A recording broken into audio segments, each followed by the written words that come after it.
Hello dear students. सो आज हम लोग करेंगे नया टॉपिक मैट्रिसेस में which is multiplication of matrices. जो एक नया ऑपरेशन सीखेंगे कि दो मैट्रिसेस को मल्टीप्लाई कैसे करते हैं। ठीक है, सपोज हमारे पास अब एक मैट्रिक्स दिया है ए, क्लियर, जो है A11, A12, A21 and this will B A22।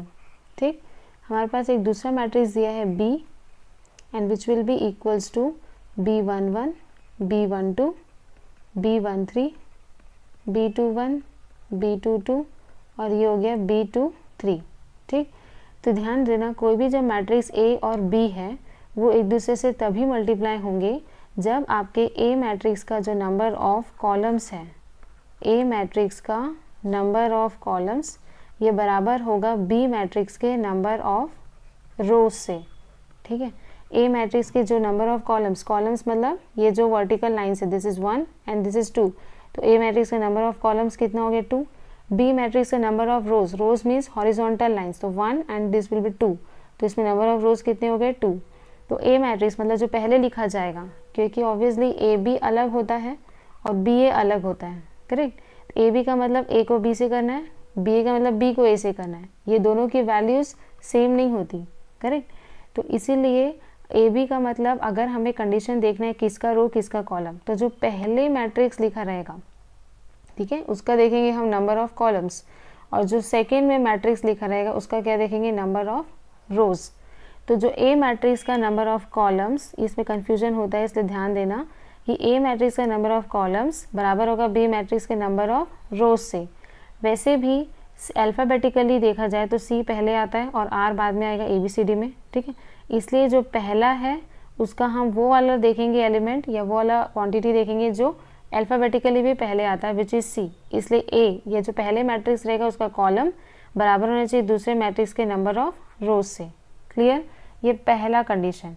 Next है कि अगर इस ए मैट्रिक्स और बी मैट्रिक्स को जोड़ने के बाद, मल्टीप्लाई करने के बाद जो सी मैट्रिक्स आएगा उसका ऑर्डर क्या होगा।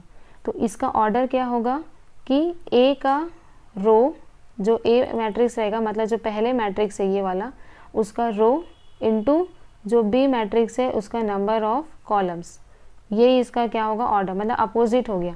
कंडीशन में हम क्या करते हैं, इसका कॉलम बराबर इसके रो से, लेकिन जो सी मैट्रिक्स जो ए और बी को मल्टीप्लाई करने के बाद आएगा उस सी मैट्रिक्स में उसका ऑर्डर क्या होगा, ए का रो एंड बी का कॉलम, जस्ट अपोजिट, ठीक है।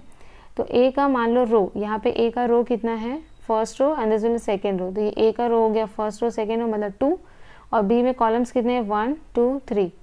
तो जो सी मैट्रिक्स आएगा जो ए और बी को मल्टीप्लाई करने के बाद आएगा उसका ऑर्डर क्या रहेगा 2/3। 2/3 मतलब 2 रोज रहेंगे, that is A11, A12, A13, और ये हो जाएगा A21, A22 और ये हो गया A23। इस ऑर्डर का रहेगा, मतलब जिसमें 2 रोज होंगे एंड 3 कॉलम्स होंगे, क्लियर।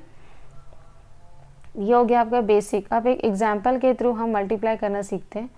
तो सपोज हमारे पास एक मैट्रिक्स है ए और ये दूसरा मैट्रिक्स है बी। हमें इन दोनों मैट्रिक्स का क्या करना है, मल्टीप्लिकेशन। ए बी है मतलब ये जो ए है वो पहले रहेगा और ये जो बी है वो बाद में रहेगा, ठीक है। तो ये ए मैट्रिक्स लिख लेते हैं 6 9 2 और ये हो गया आपका 3। दूसरा मैट्रिक्स लिख देते हैं बी विच इज़ 2 6 0 7 9 और ये हो गया आपका 8, क्लियर। हमें निकालना क्या है, ए और ये बी। तो ए का देख लो, कंडीशन पहले चेक कर लो कि मल्टीप्लाई होगा कि नहीं, पहला स्टेप वही होना चाहिए, ठीक है। तो ए मतलब क्या, जो पहला मैट्रिक्स उसको हम क्या देखेंगे, नंबर ऑफ कॉलम्स। तो ए का नंबर ऑफ कॉलम्स कितना है, फर्स्ट कॉलम सेकेंड कॉलम, तो ए का नंबर ऑफ कॉलम्स हो गया 2। बी का देख लो नंबर ऑफ रोज, तो नंबर ऑफ रोज कितना है इसका फर्स्ट रो और ये हो गया इसका सेकेंड रो। तो ऑब्वियसली नंबर ऑफ कॉलम्स, ए का नंबर ऑफ कॉलम्स बराबर आ रहा है बी के नंबर ऑफ रोज से, मतलब मल्टीप्लिकेशन हो सकता है, ठीक है। दूसरा कंडीशन देखना कि जो मल्टीप्लाई करने के बाद सी मैट्रिक्स आएगा उसका ऑर्डर क्या होगा, ए का हम देखेंगे रोज और बी का हम देखेंगे क्या, कॉलम्स। मतलब हमको ए के रोज वाले एलिमेंट को बी के कॉलम वाले एलिमेंट से मल्टीप्लाई करना पड़ता है, ठीक है। तो यहाँ पे आपका सी मैट्रिक्स का ऑर्डर, ए का रो कितना है, first row and this will be second row, तो ये हो गया 2, और बी में कॉलम्स कितने हैं, फर्स्ट कॉलम सेकेंड कॉलम और ये थर्ड कॉलम, तो ये हो गया 3। तो आपका जो सी मैट्रिक्स है वो किस ऑर्डर का हो जाएगा, 2/3। ठीक, इसके बाद आप एक काम करोगे तीसरा, या आप तीसरा स्टेप मान लो, उस मैट्रिक्स को बना लो जिसका ऑर्डर होता है 2/3 का।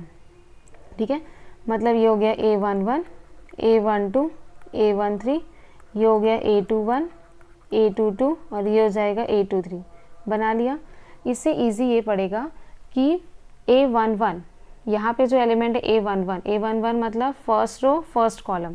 ठीक, तो फर्स्ट रो मतलब किसका रो, क्योंकि हमें A का क्या लेना है, रो को मल्टीप्लाई करना है B के कॉलम से। तो अगर रो आएगा तो रो किसका लोगे आप, A मैट्रिक्स का। कॉलम आएगा तो कॉलम किसका लोगे, B मैट्रिक्स का। तो A11 मतलब क्या होता है, फर्स्ट रो फर्स्ट कॉलम, मतलब A के फर्स्ट रो को आप मल्टीप्लाई करोगे B के फर्स्ट कॉलम के साथ। लेकिन मल्टीप्लाई थोड़ा इसमें जो नॉर्मल रियल नंबर का मल्टीप्लाई करते वैसे नहीं होता। कैसे होगा, क्या करना है हमको, A का फर्स्ट रो मल्टीप्लाई करना है B के फर्स्ट कॉलम के साथ। तो पहला वाला मल्टीप्लाई होगा पहले के साथ, प्लस दूसरा वाला मल्टीप्लाई होगा दूसरे के साथ, दैट इज़ 6 जो है वो मल्टीप्लाई होगा 2 के साथ, प्लस एडिशन का साइन लगेगा, प्लस 9 × 7, दैट इज़ 9 × 7। ये हो गया आपका A11 इस C मैट्रिक्स का। ठीक, फिर निकालो A12 मतलब फर्स्ट रो सेकेंड कॉलम, मतलब क्या, A के फर्स्ट रो के एलिमेंट को मल्टीप्लाई करोगे B के सेकेंड कॉलम के साथ। कॉलम किसका लेना है बोली मैंने, B मैट्रिक्स का, और रोज किसका लेना है आपको, A मैट्रिक्स का। तो A के फर्स्ट रो को B के सेकेंड कॉलम के साथ मल्टीप्लाई, दैट इज़ 6 × 6 प्लस 9 × 9। और ये ध्यान रखना कि पहले का पहले के साथ, दैट इज़ 6 का मल्टीप्लाई 6 के साथ, प्लस सेकेंड का सेकेंड के साथ, 9 का मल्टीप्लाई 9 के साथ। नेक्स्ट है A13 मतलब first row third column. First row मतलब ये इसका फर्स्ट रो और इसका थर्ड कॉलम, तो ये हो जाएगा 6 × 0 प्लस 9 × 8। क्लियर। नेक्स्ट A21 मतलब सेकेंड रो फर्स्ट कॉलम, तो रो मतलब A का, तो A का सेकेंड रो और ये इसका फर्स्ट कॉलम, तो 2 × 2, तो ये हो जाएगा 2 × 2 प्लस 3 × 7। फिर A22 मतलब ये सेकेंड रो सेकेंड कॉलम। ठीक, तो ये हो जाएगा 2 × 6 प्लस 3 × 9। फिर सेकेंड रो थर्ड कॉलम, तो ये सेकेंड रो और ये इसका थर्ड कॉलम, तो ये हो जाएगा 2 × 0 प्लस 3 × 8। तो ये क्या हो जाएगा, 6 2 ज़ा 12 प्लस 9 7 ज़ा कितना आएगा आपका 63। 6 6 ज़ा हो गया 36 प्लस 9 9 ज़ा 81, 6 0 0 प्लस 9 8 ज़ा 72। क्लियर। फिर 2 2 ज़ा 4 प्लस 7 3 ज़ा आ गया 21, 6 2 ज़ा 12 प्लस 9 3 ज़ा 27, 2 0 0 प्लस 8 3 ज़ा 24 आया। अब क्या करना है, आप उसको ऐड कर दो, तो 3 + 2 5, 6 + 1 7, तो ये हो गया 75, 6 + 1 7, 8 + 3 11, तो 1 1 7 हो गया। इससे ये तो 72 आ जाएगा। इसको ऐड करोगे तो 25, 7 + 2 9 और 2 + 1 3, तो ये हो गया 39 और ये हो गया आपका 24। तो ये आ गया आपका मैट्रिक्स सी जो A × B करने से आया। क्लियर। तो ये बस एक ट्रिक था, इसको बार बार प्रैक्टिस करके तो इतना सब भी लिखने का ज़रूरत नहीं पड़ेगा, आप डायरेक्ट कर सकते हो। ठीक, बाकी के एग्जाम्पल्स, अच्छा ये प्रैक्टिस बाय योरसेल्फ है, इसको आप प्रैक्टिस करो खुद से। अभी इसका थोड़ा सा हिंट मैं दे दूँगी, लेकिन आगे का आप करोगे। ठीक है, आपको निकालना है A × B, जहाँ पे A मैट्रिक्स दिया हुआ है ये और B मैट्रिक्स दिया हुआ है ये।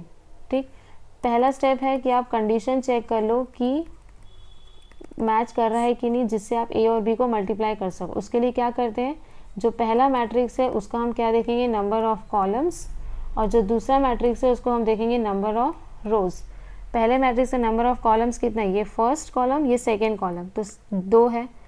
फिर बी मैट्रिक्स का क्या देखना है आपको, रोज, तो फर्स्ट रो सेकेंड रो, ये भी 2 है, मतलब दोनों इक्वल है, तो मैट्रिक्स का मल्टीप्लिकेशन हो सकता है।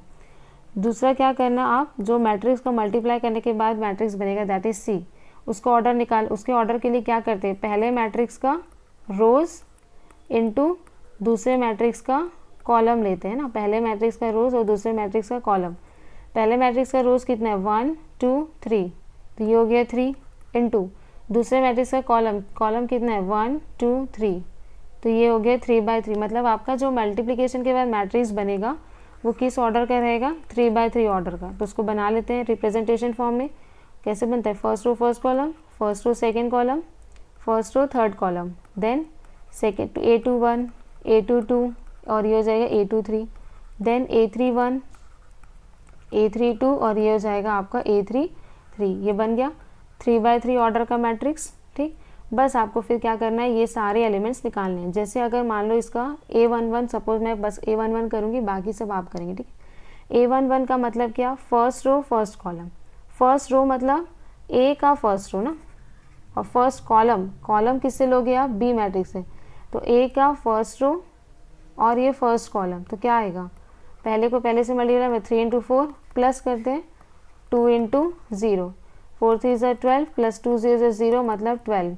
तो A11 की वैल्यू आएगी आपकी 12।